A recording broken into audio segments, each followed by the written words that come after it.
karena memang batuk juga kering dan tidak mencium bau juga. Akhirnya kita itu sangat terpuruk waktu itu. Akhirnya kembali ke rumah, kita tidak berani untuk 2 hari itu mau swab enggak ya, ini karena kita pun udah seakan-akan memang itu pasti kena COVID gitu. Karena memang semua gejala ada waktu itu. Tapi karena suami udah tidak tahan, batuk itu tambah cepat, terus melangkah 2 langkah aja udah nafas udah agak ngos-ngosan. Akhirnya dalam keadaan udah drop, memberanikan diri untuk pergi ke rumah sakit pemerintah untuk melakukan swab. Assalamualaikum warahmatullahi wabarakatuh. Selamat datang di channel Arif Maci. Apa kabar sahabatku? Semoga kalian baik-baik saja dan selalu dalam lindungan Allah. Amin ya rabbal alamin. Di video kali ini Arif Maci alhamdulillah berada di kediaman salah satu TKW yang katanya bekerja di rumah Raja Arab Saudi. Nah sahabatku, alhamdulillah saya diterima dengan baik. Saya sebelum melanjutkan video ini jangan lupa dukung terus channel Arif Maci dengan cara like dan subscribe, dan bagikan ke sosial media teman-teman saya kalian, dan jangan lupa DM Instagram Arif Maci ya. Oke sahabatku, kita sekedar ngobrol santai ya dengan salah satu TKW yang ada di samping saya ini. Mereka adalah pasangan suami istri ya. Kita perkenal aja dulu ataupun saya sapa duluan. Assalamualaikum. Waalaikumsalam warahmatullahi wabarakatuh. Gimana kabar nih? Alhamdulillah. Gimana kabarnya? Alhamdulillah baik juga, alhamdulillah. Alhamdulillah nih Arif Maci dan juga istri sudah bisa berkunjung ke rumah kediaman Fitri kami. Adena. Terima kasih juga. Ya, alhamdulillah kita. Maaf juga telah merepoti. Enggak ngerepotin. Kebetulan memang tidak ada Kita lagi santai di sini. Ya, benar sekali. Alhamdulillah.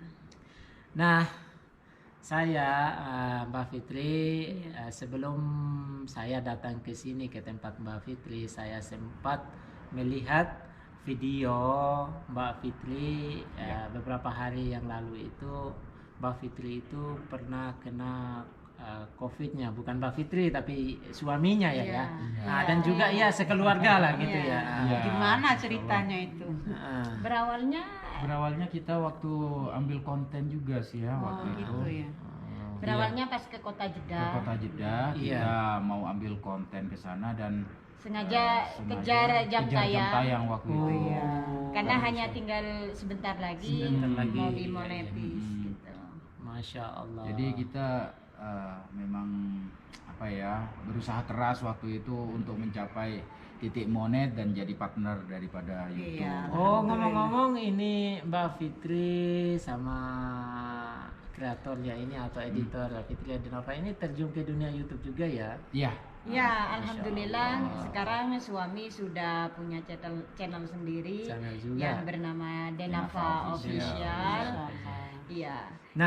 Nah, sahabat Arif Maci jangan lupa kunjung ke channelnya beliau berdua, Denava Official dan Fitri Adena. Dari subscriber Arif Maci, dukung terus channel mereka ya agar terus berkembang. Akan berbagi situasi tentang seputar Arab Saudi, wabil khusus yang ada di kota Taif. Nah, lanjut bertanya ini. Habis itu pada saat kenal COVID itu lagi mengejar jam tayang untuk memasuki jadi partner YouTuber ya. Betul.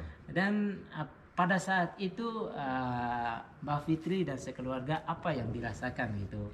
Awalnya setelah kita ke Jeddah itu alhamdulillah 2 hari di sana dan mengambil konten itu sampai 9. Buset, 9 konten.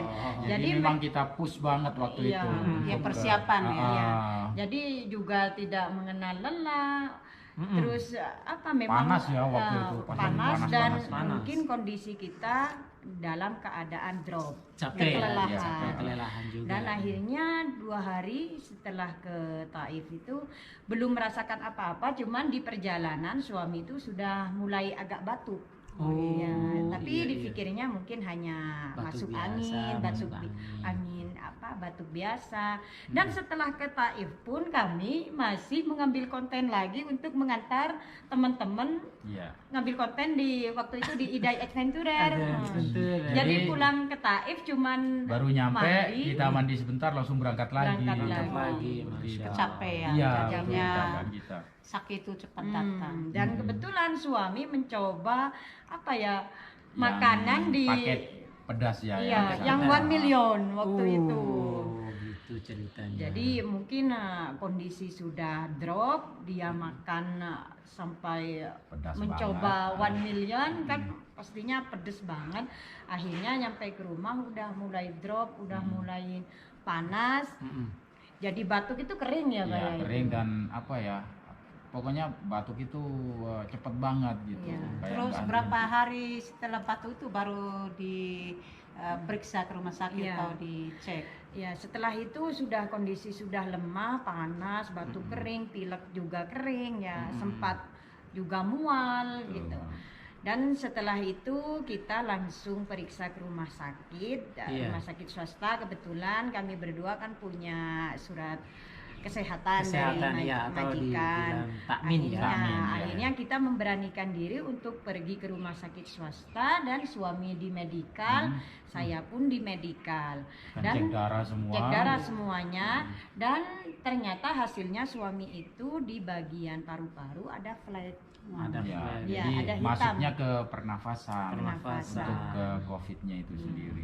Dan akhirnya rumah sakit itu mengharuskan kita untuk melakukan swab. Swab Nah, ya. jadi meskipun rumah sakit itu tidak mengatakan kita 100% COVID, 100% tapi COVID, sudah ada merujuk ya. gejala. Iya, Ya, gejala. Sudah Iya, memasuki iya. ke tubuh kita. Karena memang batuk juga kering dan Iya. tidak mencium bau juga. Oh, Akhirnya kita itu sangat terpuruk waktu itu. iya iya. Akhirnya kembali ke rumah, kita tidak berani untuk 2 hari itu mau swab enggak ya ini karena kita pun udah Mm-mm. apa ya seakan-akan memang itu pasti kena COVID gitu. COVID, Karena iya. memang semua gejala ada waktu Ada itu. iya.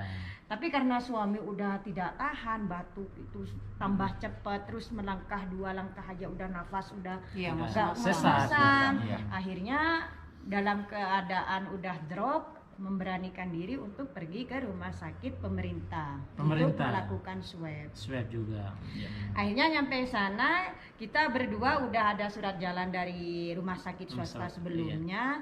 Setelah dilihat ternyata yang diterima itu suami untuk melakukan swab. Karena udah ada hasil medikal Ada yang hasil paru-paru suami sudah mengalami sedikit flek. Iya. Nah, Nah, setelah ini Kang Mahfud di Iya. dalam rumah sakit, proses apa aja yang diberikan oleh pemerintah di sini? Iya, Untuk, gini. iya. Jadi waktu itu kisahnya sangat tragis banget. Iya. Tragisnya saya sakit Mm-mm. diharuskan rawat inap di sana, sementara di belakang istri dan anak juga sakit. Iya, sangat. Jadi sama-sama kita itu sakit, tapi sama-sama tidak bisa saling merawat. saling merawat, benar sekali. jadi meskipun hasil swab waktu itu belum keluar, tapi Saya suami diharuskan sudah harus rawat. perawatan. Iya. Harus apa ya, Karantina. opname di sana, iya, Iya. karantina di sana. Nah, untuk Hasil swab udah berapa hari? hasil swab setelah 2 hari saya tinggal di sana baru keluar swabnya Keluar dan swabnya. dinyatakan pasti saya kena Positif. Positif. COVID di situ. Covid. Nah, di situ saya rasa cemas, rasa takut dan Rasa rasa takut. semuanya campur aduk. Iya, karena ada juga keluarga Iya. yang ditinggalkan di Iya, rumah. bahkan gitu. saya seakan-akan nampak seperti orang stres di sana itu. Iya. Dikarenakan Setelah kepikiran mendapatkan- keluarga. Mm. Kalau saya udah positif COVID, yang jelas istri dan anak saya Iya. juga COVID juga COVID di juga. Setelah belakang. iya. mendengar kabar ada positif corona, suami itu nelpon sambil nangis. Iya. Kalau saya Akhirnya- positif, pastinya kamu juga positif. Tapi gimana kamu mau swab atau enggak? Gitu. Mm. Saya di situ, saya kalau swab pasti saya positif. Terus anak saya siapa Siapa mau yang merawat, yang benar menjaganya? sekali. Iya, iya. Jadi akhirnya saya bertahan di rumah Tahannya. dengan obat-obatan yang Obat diberikan jalan rumah aja. sakit. Iya, alhamdulillah ya. Kalau untuk ke pelayanannya sendiri di sana, masya Allah, tabarakallah, saya apresiasi banget untuk pemerintah Arab Saudi, dan saya juga acungi jempol untuk rumah sakit pemerintah di Arab Saudi, khususnya di kota Taif ini, yang saya ketahui dalam menangani COVID-19 ini. Di sana pelayanannya super sekali, bahkan tiap hari, tiap waktu kami selalu dijenguk oleh kontrol oleh tim medis. Iya, tim medisnya, baik itu dokternya langsung, bahkan profesornya langsung. Selalu ditanya, selalu dicek bagian darah, terus diambil darah, terus dikasih antibiotik tiap hari. Bahkan 2 tangan ini saya ada infus semua ini, 2 tangan ini, demi untuk mendukung stamina tubuh ya. Betul. Bahkan dari segi makanan, masya Allah tabarakallah, kita laksana kita makan di restoran di sana. Cuman bedanya kita memang diberikan porsi-porsi khusus di sana agar kita tidak terlalu banyak juga, dan dengan menu-menu yang penuh vitamin juga di sana, buah, minuman yang jus juga, bahkan juga air mineral itu selalu dari rumah sakit semua, dan itu semuanya gratis. Tidak ada sepeser pun kita bayar. Nah, setelah di dalam rumah sakit itu, apakah perawatan dalam COVID-19 itu biar nggak kebagian yang lain juga?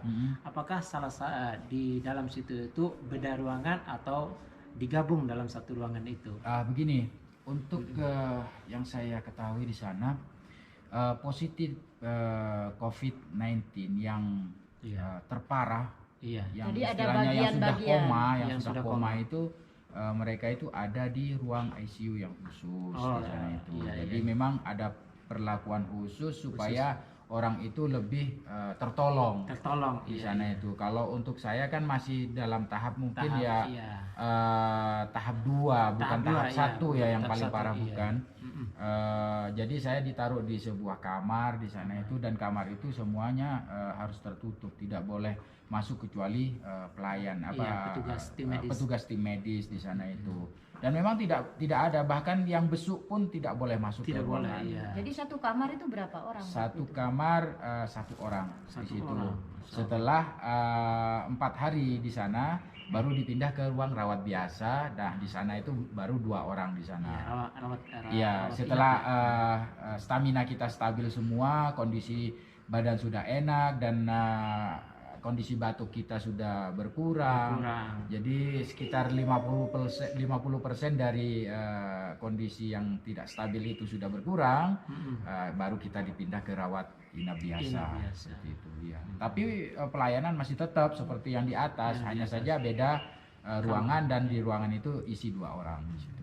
Dan alhamdulillahnya berapa lama di rumah sakit itu baru kedua di? Saya mulai dari pertama masuk sampai dinyatakan boleh pulang dari rumah sakit itu sekitar 12 hari. 12 hari. Iya, dan di sana kondisi tubuh saya tambah kurus ya, Maya?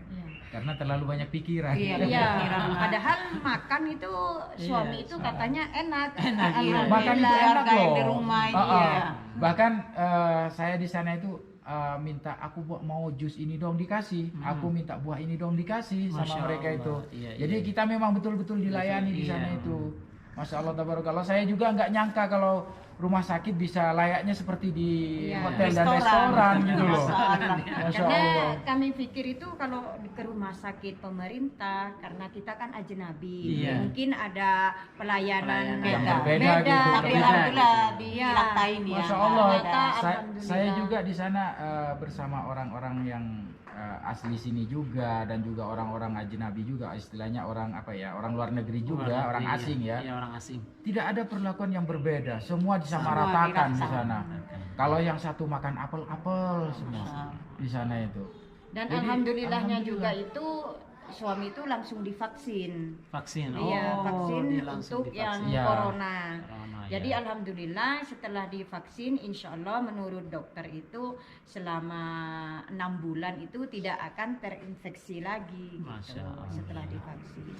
Nah, Nah, setelah itu Mas Mahfud kan di rumah sakit.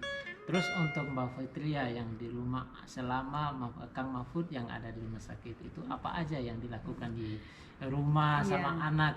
Apakah mungkin berdoa semoga ujian ini diselesaikan oleh Allah gitu, apa diberi kesembuhan gitu? Nah, tentunya saya di rumah sangat terpuruk, sedih ya. Apalagi untuk terkena virus corona. Suami meskipun itu yang dinyatakan positif suami, tapi paling tidak saya pasti kena juga karena memang penularannya untuk COVID-19 ini memang cepat. Apalagi kalau untuk anak saya itu juga kena tapi satu malam. Panas ya, satu malam karena mungkin kalau anak kecil imunnya lebih bagus, lebih kuat. Yang saya pikirkan itu di sana itu begini Mas Arif.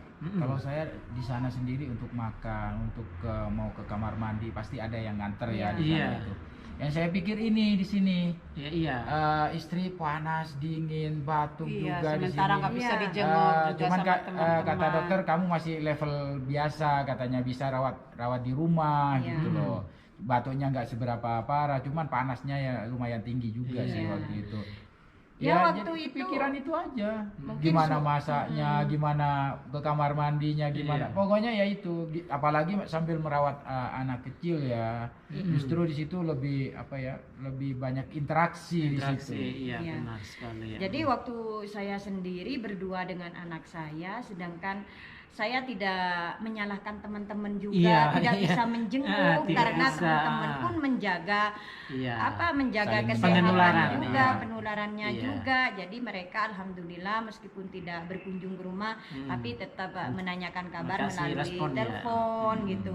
Bahkan mereka mengirim makanan juga tapi tidak berani masuk, malah dicantol di pintu. Jadi saya sebagai manusia biasa tetap ada pikiran itu, kok begini amat nasib saya katanya. Waktu itu saya jauh dari keluarga, jauh dari teman. Meskipun teman ingin kesini pun sebenarnya saya juga tidak mau karena melihat kondisi teman-teman juga takut terkena penularannya. Benar sekali. Jadi waktu itu sedih.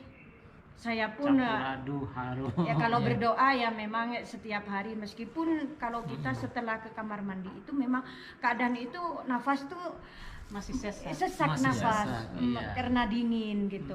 Tapi tetap mama mau makan, ya coba untuk tegar meskipun suami nelpon, "Ma, kamu gimana?" Enggak, saya sehat. Padahal waktu itu saya tuh udah nggak kuat juga, tapi demi biar suami, dia semangat di sana, jadi suami biar kita nggak tegang pikiran. Padahal di rumah saya itu selalu nangis gitu. Ya Allah, kok begini, kata saya.